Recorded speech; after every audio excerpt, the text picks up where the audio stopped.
Gold trusted gold buyers మీరు తాకట్టు పెట్టిన బంగారాన్ని విడిపించి ఈ రోజు ఉన్న మార్కెట్ ధరకు కొనబడను. మీ గురించి మాట్లాడదాం. మదర్ ఏం చేస్తూ ఉంటారు? ఫ్యామిలీ బ్యాక్గ్రౌండ్ అంటే మదర్ అండ్ ఫాదర్. మా ma'am government teacher ma'am.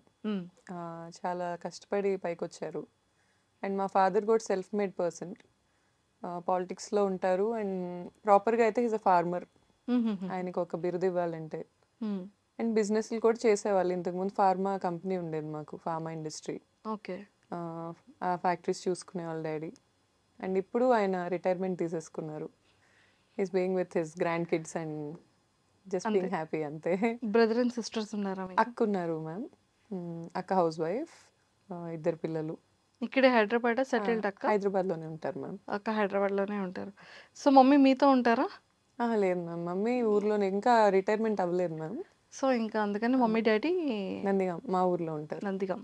So proper Nandigam. Proper Nandigama ma'am, Krishna district. Krishna district. So హైదరాబాద్లో ఎలా సెటిల్డ్ మీరు?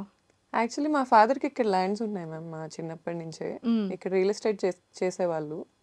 రియల్ ఎస్టేట్ ఫర్మ్ కూడా ఉంది మాకు. సో ఇక్కడికి వస్తూనే ఉండేవాళ్ళం. అండ్ అక్క మ్యారేజ్ చేసుకుంది కూడా హైదరాబాదీనే, బావగారిని. సో నాకు తెలిసి నా ఇంటర్మీడియట్ నుంచి ఎక్కువ ఇక్కడే ఉన్నా నేను. ఫ్రెండ్స్ కూడా ఇక్కడ ఎక్కువే. So Hyderabad is my favourite city. Favourite city. ఎన్ని సిటీస్ వెళ్ళినా ఇండియాలో లైక్ నాకు ఇంతకి మ్యాచ్ అయ్యే సిటీ నాకు కనిపించదు. Okay. It's a vibe and my tribe lives here. Hyderabad. Super. So me education? నేను బీటెక్ చేసి ఎంబీఏ చేసి ఎల్ఎల్బి చేశాను మ్యామ్. ఏంటండి అంత ఎక్కువ చదివేసుకున్నారు? నాకు బాగా ఇష్టం మ్యామ్ చదువుకోవటం. స్టిల్ ఇప్పుడు కూడా డిఎన్ఏ గురించి చదువుకోవటానికి ట్రై చేస్తున్నాను. నాకు బాగా ఇష్టం చదువుకోవటం. రోజు ఏదో ఒకటి చదువుకుందే నాకు అదొక బ్రెయిన్కి అదొక నాకు ఎస్కేప్. రియాలిటీ వరల్డ్ నుంచి నాకు అదొక ఎస్కేప్లా ఉంటుంది చదువుకోవటం అనేది. అండ్ బ్రెయిన్కి కూడా నాలెడ్జ్, మనం అదొక ఎక్సర్సైజ్ లాగా రోజు చదువుతూ ఉంటే ఇట్ విల్ బి గుడ్ అన్న ఫీలింగ్. మళ్ళీ నావెల్స్ అవి చదవను, ఏదో ఒక నాలెడ్జ్ ఇచ్చే థింగ్స్ ఇష్టం. లైక్ చిన్నప్పుడు ఈ ఎన్సైక్లోపీడియా లాంటి బుక్స్ ఎక్కువ చదువుతుండేదాన్ని అలా ర్యాండమ్గా. సూపర్ అండి, చాలా బాగుంది. అండ్ సో బిజినెస్ థాట్ ఎలా వచ్చింది? గిస్మత్ మంది అని పెట్టాలన్న ఆలోచన ఎలా మొదలైంది? యాక్చువల్గా బిజినెస్ థాట్ అనేది అవసరంతోనే వచ్చింది మ్యామ్. ఇంకా ఫ్యామిలీని 20 ఇయర్స్ అప్పటి నుంచే ఇంట్లో పాకెట్ మనీ అడగాలనిపించేది కాదు. నేను యాక్చువల్లీ జర్నలిస్ట్గా కూడా ఒక జాబ్ ట్రై చేశాను. నేను ఛానల్ నేమ్ చెప్పను, బట్ పార్ట్ టైం ఉంది అని న్యూస్ పేపర్లో యాడ్ వస్తే I try to get that job. నాకు జాబ్ ఇచ్చారు, 8,000 శాలరీ చెప్పారు మంత్లీ. దెన్ నేను ఆలోచించాను నాకు 8,000 స్టార్టింగ్ సరిపోతుందా అని, స్టార్టింగ్ శాలరీ. దెన్ మళ్ళీ ఎంబీఏ బేస్డ్ జాబ్కి వెళ్ళిపోయాను. రెస్టారెంట్స్ అనేది మా జనరేషన్లో కొంచెం ట్రెండ్ మ్యామ్. అంటే మన జనరేషన్లో ఎవరైనా కూడా ఒక రెస్టారెంట్ పెడదాం అనే పాయింట్కి వచ్చేసారు. మీరు చూస్తే మీ సర్కిల్లో కూడా లేడీస్ అయితే బొటిక్స్, మెన్ అయితే ఎక్కువ రెస్టారెంట్స్, ఫుడ్ బిజినెస్కి వెళ్ళిపోతూ ఉన్నారు. అవును. ఇప్పుడు అది మారింది. ఇప్పుడు డిజిటల్ కంపెనీస్కి ఎక్కువ వెళ్తున్నారు. అలా ట్రెండ్ మారుతూ వస్తుంది. సో మా టైంలో కొంచెం రెస్టారెంట్స్, నాకు 2021 ఆ టైంలో మేము స్టార్ట్ చేసిన 23 అనుకుంటా. ఆ టైంలో ఈ రెస్టారెంట్స్ క్రేజ్ బాగుండేది. సో నేను కొన్ని గ్రూప్ ఆఫ్ పీపుల్ మేమందరం వీ డిడ్ంట్ స్టార్ట్ ఎలోన్గా ఏం స్టార్ట్ అవ్వలేదు మేము. మా ఇంజనీరింగ్ ఫ్రెండ్స్ అంతా తోడున్నారు, అందరం కలిసే స్టార్ట్ చేసుకున్నాం. It's like a group of people discussed and restaurant పెట్టాలి అనే థాట్ అయితే ఇన్పుట్ నాదే ఫస్ట్. రెస్టారెంట్ పెడదాము అనే థాట్తో రెస్టారెంట్ ఏంటి వద్దు కదా, చాలా గ్రూప్ డిస్కషన్ జరిగాక రెస్టారెంట్ అనే పాయింట్కి వచ్చాం. దెన్ థీమ్ పెట్టాలి, థీమ్తో వెళ్ళాలి అనే ఇన్పుట్.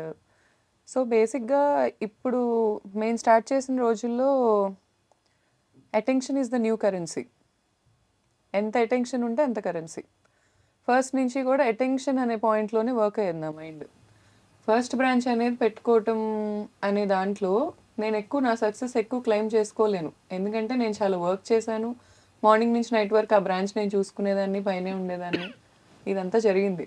కానీ దాన్ని వేరే స్టేట్కి, ఇప్పుడు బెంగళూరు తీసుకెళ్ళాం, హైదరాబాద్ తీసుకొచ్చాం. హైదరాబాద్లో మేము లోకల్స్ కాదు, తీసుకొచ్చాం, పెట్టాం. ఇవన్నీ రావటానికి attention is the played very key point. మా వైపు తిరిగి చూసేలాగా చేయటం అనేది. I was only one who does marketing in our brand. Marketing నేనే చేస్తాను, బ్రాండింగ్ స్ట్రాటజీస్ నేనే చేస్తాను, చూసుకుంటాను. అండ్ ప్రతి దానికి అలా మాకు ఉన్నారు.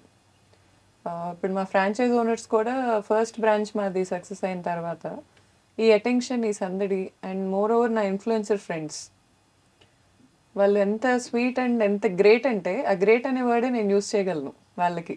ఎందుకంటే నేను ఏ రోజు ఈ పోస్ట్ షేర్ చేయండి అని అడగల.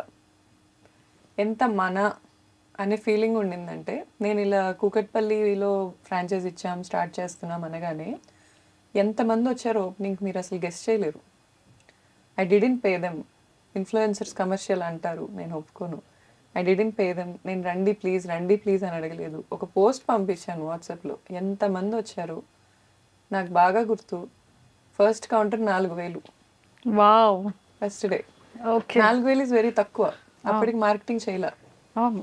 ఎప్పుడైతే ఇన్ఫ్లుయెన్సర్స్ వచ్చారో ఎంత బాగా మేము క్యాంపెయిన్ చేసాం. బిగ్ బాస్ నడుస్తుంది అప్పుడు. అవును. బిగ్ బాస్లో చికెన్ మటన్ ఈ మహబూబ్ గారు అండ్ సోహెల్ గారు బాగా వైరల్ అయింది.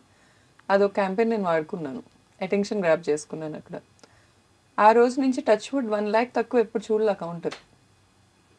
మంత్కి 90 లక్షలు చూసిన రోజు కూడా ఉంది. ఓ. Because of this crowd pulling. ఇప్పుడు అంత చేయటానికి కారణం ఏంటంటే ప్రచారం.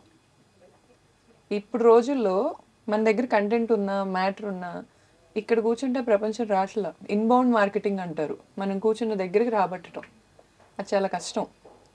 మనమే వెళ్ళాలి, వచ్చేలా చేయాలి, అట్రాక్టివ్ క్యాంపెయిన్స్ పెట్టాలి, ఇదంతా చేయాలి. వీటన్నిటికీ ఏంటంటే మార్కెటింగ్ కూడా చాలామంది ఏమనుకుంటారంటే, మార్కెటింగ్ అయినా బ్రాండ్ స్ట్రాటజీస్ అయినా వర్క్ అయినా ఈజీగా కనిపిస్తుంది. ఎందుకంటే ఫోన్లో చేస్తాం కదా, కంప్యూటర్ ముందు కూర్చొని చేస్తాం. అది చాలా కష్టమైన job. It's a brain job. And more over currency అనేది జనరేట్ అయ్యేది అక్కడే. ఇప్పుడు ఫుడ్ బాగుండి, నా సర్కిల్లో టేస్ట్ బాగుండి, జనాలను రాబట్టుకోలేక స్ట్రగుల్ అవుతున్న ఫ్రెండ్స్ నన్ను వచ్చి అడుగుతున్నారు, నువ్వేమైనా చేయొచ్చు కదా.